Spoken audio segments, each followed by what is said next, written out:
بسم اللہ الرحمن الرحیم۔ السلام علیکم، میں ہوں رخسانہ ملک۔ ناظرین کرام، پاکستان اور افغانستان کی طالبان حکومت کے درمیان دوحہ قطر میں ہونے والے مذاکرات کا پہلا دور ختم ہو چکا ہے، لیکن اب رات کے اس مذاکراتی دور کی جو اندرونی کہانی سامنے آئی ہے وہ نہایت اہم اور تنازع خیز ہے۔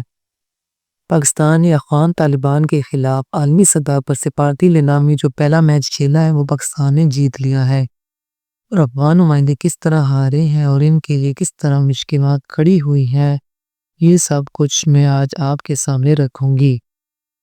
مذاکرات کا دوسرا دور اب سے چند گھنٹوں میں شروع ہونے جا رہا ہے، اور ملا یعقوب جو کہ ملا عمر صاحبزادہ اور افغانستان کے وزیر دفاع ہیں، وہ الجزیرہ کو مذاکرات کے بعد ایک خصوصی انٹرویو دینے والے ہیں۔ تو سوال یہ ہے کہ ان مذاکرات سے کیا نتیجہ نکل سکتا ہے، پاکستان نے کیا پیغام دیا ہے۔ ہم نے اپنے کئی ذرائع سے تصدیق کی ہے کہ پاکستان کے ریاستی موقف کے اہم نکات کیا ہیں۔ چند گھنٹے طویل اس میٹنگ کے اندر جو اہم فیصلے صرف نکیرے ریڈ لائنز کھینچی گئے، اور جس طرح پاکستان نے ان مذاکرات کو تمام وجہت کے لیے استعمال کرنے کا فیصلہ کیا ہے، یہ سب کچھ بہت اہم ہے۔ اس سے پہلے اگر آپ نے ابھی تک اس ویڈیو کو لائک نہیں کیا تو لائک ضرور کریں، کومنٹ سیکشن میں پاکستان زندہ باد لکھیں، اور جن نے چینل کو سبسکرائب نہیں کیا تو وہ فوراً سبسکرائب کریں۔ ناظرین کرام، سب سے پہلے یہ بات سمجھنا ضروری ہے کہ اس وقت قطر کا کردار انتہائی اہم ہے۔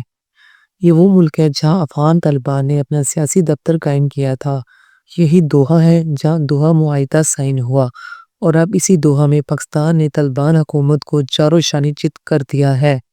مکمل تیاری کے ساتھ آئے تھے، لیکن ظاہر ہے ہم وہ بھارت کے مہرے بن چکے ہیں، اس لیے انہیں وہی سخت ٹریٹمنٹ ملنا لازم تھا۔ اب بات کریں وفود کی تو پاکستان کے وفد میں وزیر دفاع، ISI کے سربراہ اور قومی سلامتی کے مشیر شامل تھے۔ افغانستان کی طرف سے بھی ان کے اہم ہم منصب شریک ہوئے۔ قطر کی جانب سے میڈییشن ٹیم میں نائب وزیر اعظم اور وزیر دفاع شیخ سعود بن عبد الرحمن ال ثانی شامل تھے۔ اس کے علاوہ اسٹیٹ سیکیورٹی ایجنسی کے سربراہ عبداللہ بن محمد الخلیفی بھی موجود تھے۔ یعنی یہ کہا جا سکتا ہے کہ تینوں ممالک کے وزرائے دفاع اور خفیہ اداروں کے سربراہان ایک ہی میز پر بیٹھے۔ قطر کی ٹیم نے اجلاس کا آغاز کیا، اور ہماری معلومات کے مطابق یہ اجلاس تقریباً 4 گھنٹے جاری رہا۔ ماحول بظاہر خوشگوار رہا، لیکن اسی خوشگوار ماحول میں پاکستان نے ایسی ریڈ لائنز کھینچ دی جنہوں نے سب کو حیران کر دیا۔ اب وہ ریڈ لائنز صرف افغان طالبان تک محدود نہیں رہیں، بلکہ انہیں قطر کی حکومت کو بھی صاف طور پر کمیونیکیٹ کر دیا گیا ہے۔ یعنی اب مذاکرات کرانے والا ملک بھی جان چکا ہے کہ پاکستان کا موقف کتنا واضح اور دو ٹوک ہے۔ ایک دلچسپ بات یہ ہے کہ سیز فائر ختم ہونے سے ایک روز قبل افغان طالبان نے ٹیسٹر کے طور پر یہ اعلان کیا کہ سیز فائر میں توسیع کر دی گئی ہے کیونکہ مذاکرات جاری ہیں۔ لیکن اسی دوران TTP کے گل بہادر گروپ نے پاکستان کے اندر حملہ کر دیا، ایک شہادت ہوئی، اور پاکستان نے جواب میں بیکٹیکا میں ایئر سٹرائکس کر کے 70 سے 80 دہشت گردوں کو مار گرایا۔ اس پر افغان طالبان نے کہا تھا اگر پاکستان ہماری سرزمین پر حملہ کرے گا تو ہم جواب دیں گے۔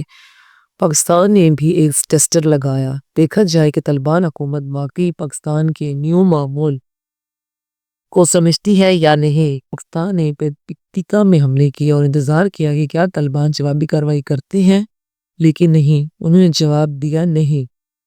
یہاں یہ بات صاف ہوگی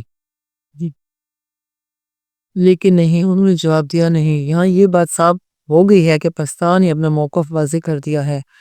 پاکستان کی سرزمین پر دہشت گردی ہوگی تو جواب ہر صورت دیا جائے گا، چاہے وہ TTP ہو، BLA ہو یا خود طالبان حکومت ملتوی ہو۔ سیز فائر صرف طالبان حکومت کے ساتھ ہے، TTP اور BLA کے ساتھ نہیں۔ اب آتے ہیں اصل نقطے پر۔ پاکستان نے طالبان کی ملی بھگت اور ان کے دوغلی کردار کو پوری دنیا کے سامنے ننگا کر دیا ہے۔ پاکستان کے پاس ناقابل تردید شواہد ہیں جن میں یہ ثابت ہوتا ہے کہ طالبان فوج کے ساتھ TTP کے دہشت گرد مل کر لڑ رہے تھے۔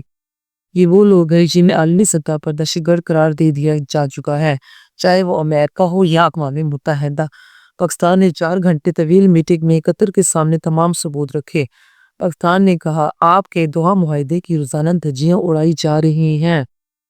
پھر پاکستان کی انٹیلیجنس نے کمال دکھایا پھر پاکستان کی انٹیلیجنس نے کمال دکھایا۔ ان کے بعد یہ بھی ثبوت موجود ہے کہ طالبان حکومت ٹی ٹی پی کے کمانڈرز کو اسٹیٹ فنڈ سے ادائیگی کر رہی ہے، یعنی دہشت گردوں کی مالی سرپرستی خود افغان ریاست کر رہی ہے۔ ٹی ٹی پی کے لوگوں کو محفوظ پناہ گاہیں اور چیک پوسٹیں تک دی گئی ہیں۔ یہ سب کچھ پاکستان نے دستاویزی ثبوتوں کے ساتھ پیش کیا۔ اب ناظرین کرام، قطر نے مذاکرات کا پہلا دور تو ختم ہو گیا ہے۔ فریقین نے بات چیت جاری رکھنے پر اتفاق کیا ہے۔ قطر نے مکمل سہولت کاری کی، مگر پاکستان کا موقف تو ٹوک رہا۔ پاکستان نے کہا اگر ٹی ٹی پی کے حملے پاکستان کی سرزمین پر بند ہو جائیں تو پاکستان رد عمل نہیں کر دے گا، لیکن جب تک یہ حملے جاری رہے ہیں پاکستان کارروائی کرتا رہے گا۔ ذرائع کے مطابق پاکستان کے ناقابل تردید شواہد دے کر افغان وفد خاموش ہو گیا ہے۔ ان کے پاس کوئی جواب نہیں تھا۔ پاکستان نے صاف الفاظ میں کہا افغانستان میں کردن تنظیموں کی موجودگی ہمارے لیے ناقابل قبول ہے۔ اگر آپ انہیں ختم کر دیتے ہیں تو ہم بھی کارروائیاں روک دیں گے۔ تک آپ انہیں تحفظ دیتے رہیں گے ہم انہیں آپ کے انجام لیکن جب تک آپ انہیں تحفظ دیتے رہیں گے ہم انہیں ان کے انجام تک پہنچاتے رہیں گے۔ پاکستان نے صاف پیغام دیا ہم ہوائی فائرنگ نہیں کرتے، ہم ٹارگٹ ہٹ کرتے ہیں، لہٰذا اگر آپ نہیں کر سکتے تو ہمیں کرنے دیں، آپ ہمیں ٹی ٹی پی پہ حملوں سے نہ روکیں۔ پاکستان نے کہا ہم مشترکہ کارروائیاں کرنے کو بھی تیار ہیں۔ یہ تھی وہ چال گبلی جو پاکستان نے طالبان کے سامنے پھینکی۔ طالبان کے نمائندوں نے آخرکار ہاتھ کھڑے کر دیے کہ ہمارا پورے افغانستان تو مکمل کنٹرول نہیں ہے۔ پاکستان نے کہا تو پھر ہمیں کارروائیاں کرنے دو۔ یہ پاکستان نے نہ صرف انہیں شکست دی بلکہ قطر جیسے دوست ممالک کے سامنے ان کی سہولت کاری کے شواہد بھی رکھ دیے۔ اب دنیا کے سامنے واضح ہو گیا ہے کہ طالبان حکومت دوحہ معاہدے کی کھلم کھلا خلاف ورزی کر رہی ہے، ان کی ریاست کے خلاف سرگرم ہے، بلکہ اپنے ضامن ملک قطر کی عزت کا بھی خیال نہیں رکھ رہی۔ اب طالبان کو چاروں طرف سے گھیر لیا گیا ہے، یہی ہے اصل گیم چینجر۔ اللہ نگہبان، پاکستان زندہ باد۔